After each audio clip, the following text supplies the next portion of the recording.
Hi, I'm Bill O'Reilly. Thank you for watching us tonight. The White House spin on the president's trip, does it hold up?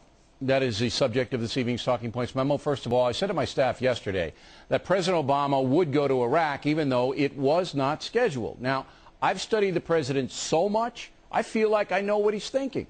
The Iraq stop was necessary to bolster his credibility among the military and those who support him back home. It was a logical step. Also, some Americans are upset that Mr. Obama criticized his country while speaking overseas, and he was a bit subservient to the Muslim world. The Bow deal is getting a lot of reaction, and we did get reaction from the White House today. You'll be interested to hear that. And we'll analyze the entire situation in just a few moments. Of course, the White House and its supporters are spinning the trip as a great success. We feel this was an enormously productive trip. Based on the reaction that the president has had, that he's felt as if the trip has been a success, that we've taken concrete steps. I think he made tremendous progress on changing the opinion of the world about America. Well, let's hope that's true, because the president did not get much economic help or military help while he was over there. So it's important that the goodwill factor be real.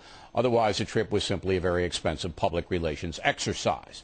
The most frustrating part of the world today is that there is little justice in it. If the world united against Iran and North Korea, those countries would break, and the threat they pose would be nullified.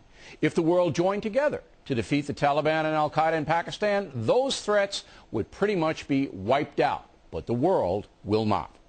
President Obama is a far different leader than President Bush, but so far the results are exactly the same. The world either sits out the struggle against evil or helps the bad guys.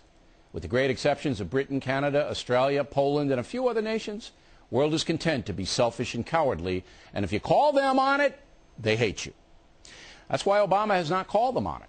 He figures having apathetic nations at least neutral toward the USA is better than having them work against us. There's some logic in that. But to Americans who understand how much blood and treasure we are spending right now to fight evil, the president's failure to confront weak nations can be very annoying.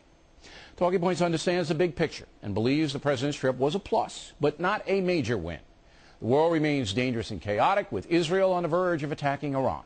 President Obama is now the most powerful man in the world, and I hope he's thinking ahead, because a wider conflict may be inevitable. That is